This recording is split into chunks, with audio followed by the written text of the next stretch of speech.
मैं डॉक्टर हरिश्चंद्र, सहचारी हिंदी, राजकीय कन्या महाविद्यालय कोटपुतली प्रिय छात्राओं, आपको पूर्व में धूमिल की मोचीराम कविता की कुछ व्याख्या बता दी गई थी। उस व्याख्या में कि एक जूती गांठने वाला, जूती को टेक करने वाला और एक धनवान पैसे वाला, वहां पर पैसे वाला भी और गरीब सभी को क्या है, समान रूप से समझा जाता है। ये आपको बता दिया गया था। अब है यहाँ तरह तरह के जूते आते और आदमी की अलग अलग नवेत, बतलाते हैं सबकी अपनी अपनी शक्ल है, अपनी अपनी शैली है। मसलन एक जूता है, जूता क्या है? चकतियों की थैली है, इसे एक चेहरा पहनाता है, जिसे चेचक ने चुंग लिया है, उस पर उम्मीद को तरह देती हुई हंसी, जैसे टेलीफोन के खंबे पर कोई पतंग फंसी है और खड़खड़ा रही है।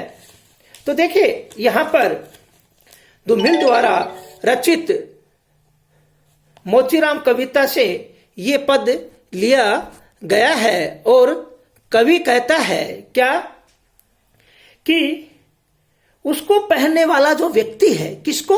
जूते को पहनने वाला जो व्यक्ति है, चाहे स्थिति में कैसे ही जीवन यापन करता हो, परंतु क्या है, जो फटा हुआ जूता को देखकर ये पहचाना जा सकता है।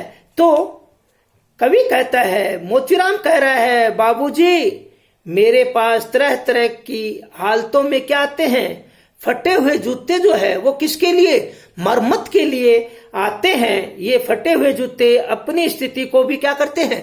प्रकट करते हैं। देखिए कितना अच्छा व्यंग मारता है कि वो क्या कहता है कि जिस प्रकार के जूते उसके सामने प्रकट होते हैं, उसी समान में उसकी स्थिति भी क्या होती है? उसकी प्रकट होती है, दिखाई देती है। अपने पहनने वाले व्यक्ति के भीतर बाहर की व्यवस्था जो है,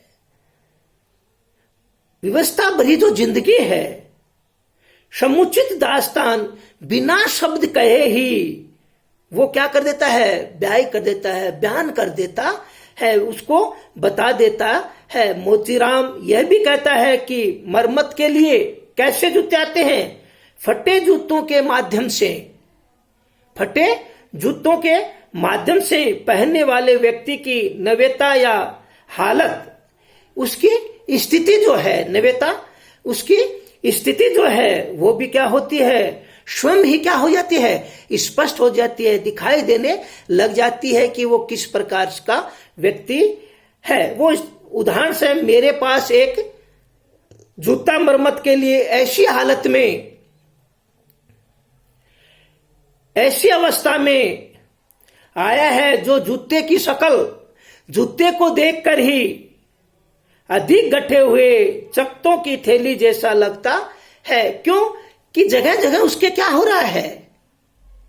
टेग लगा हुआ है, चक्का लगा हुआ है, उसको सील रखा है। तो क्या कहता है, वास्तव में ये जूता तो जगह जगह से सिला हुआ है। उसकी स्थिति जो है, उस मालिक की स्थिति को व्यक्त करते हुए ऐसा लगता है कि इस गठे हुए चकतों की थैली वाला जो जूता है को जिस चेहरे ने पहना है, वह आर्थिक दृष्टि से बहुत ही क्या है? कमजोर है। वो क्या है कि बहुत ही गरीब है। उसकी जो स्थिति है वो बहुत आर्थिक दृष्टि से बहुत विवश है, निरुपाय स्थिति में जीवन जी रहा है। बाबूजी जो चेहरा मेरे सामने खड़ा है, उसे चेचक से खुदरे हुए चेहरे पे आशाओं और उम्मीदों की हंसी झलकती दिखाई देती है। वास्तव में उस व्यक्ति के चेहरे पर कभी कभी सुखी का जो है, सुख का जो जीवन है, वो क्या है? उम्मीद से हंस रहा है, हंसता हुआ दिखाई दे रहा है। और वास्तव में उस व्यक्ति के चेहरे पर कभी क्या है? सुखी जीवन की उम्मीद है, कभी क्या है?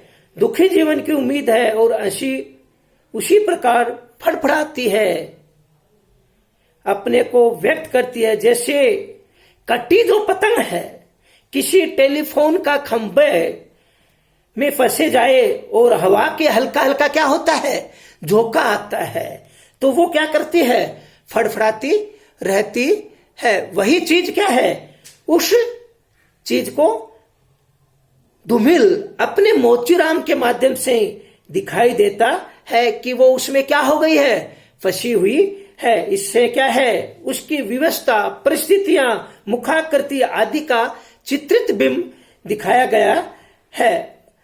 बाबूजी इस पर पैसा क्यों फेंकते हो, मैं कहना चाहता हूं मगर मेरी आवाज लड़खड़ा रही है। मैं महसूस करता हूं भीतर से एक आवाज आती है, कैसे आदमी हो, अपनी जाति पर थूकते हो।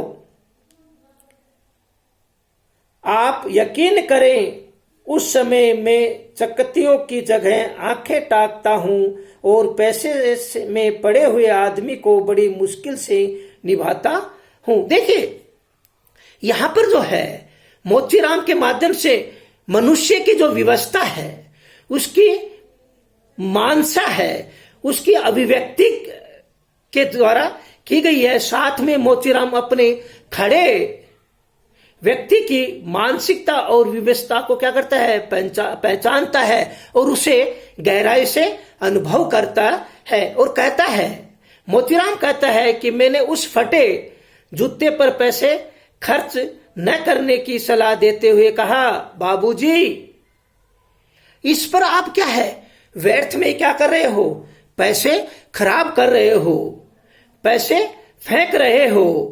यह कहने को तो मैं कह गया, किंतु कहकर स्वयं ही उसकी मजबूरी का अनुमान करके लज्जा और संकोच का अनुभव करने लगा। ऐसा कहते हुए मुझे लगा कि मेरी आवाज क्या हो गई है, लड़खड़ा रही है। कारण यह है कि मेरे भीतर ही कोई और दूसरी आवाज भी मुझे क्या कर रही है, मुझे वर्जित कर रही है, मना कर रही है, टोकती हुई सी लग रही है, जो ये कह रही है कि अपने ही जाति के, अपनी जाति पर थूकते हो। और वो क्या कहती है, अपनी ही जाति पर क्या कर रहे हो, अपने ही मानव जाति को इस प्रकार की अवहेलना मत करो। क्योंकि उनका क्या है कि रोजगार है, उसी पर क्या है, उनका परिवार चलता है। तभी मैंने उसके जूतों पर चकत्तियों की टांकी, विश्वास कीजिए बाबूजी, उन जूतों पर टांकी हुई चकत्तियां जूते की मरम्मत न होकर मेरी आंखों की टक गई।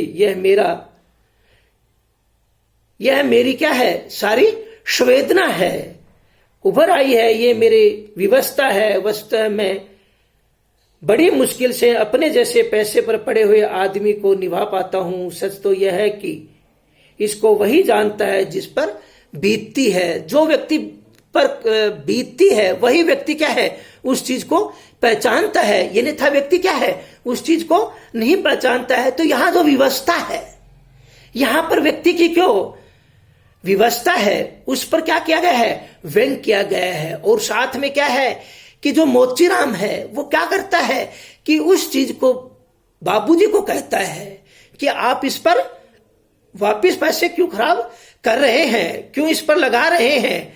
तो आपको क्या है कि उस पेशेवर की क्या है, जो पैसा है, उसका कार्य है, उसको क्या करता है, संबोधित करता है। यहां पर क्या है, दुमिल दलित जो पोषित है, दलित शोषित व्यक्ति है, उसकी मन जो स्थिति है, उसको क्या किया है, मोतीराम की सहानुभूति और मानवता, मानसिकता को अभिव्यक्त किया गया है। और ये जो भाषा है वो उसकी सहज है, सरल है। जय हिंद, जय भारत।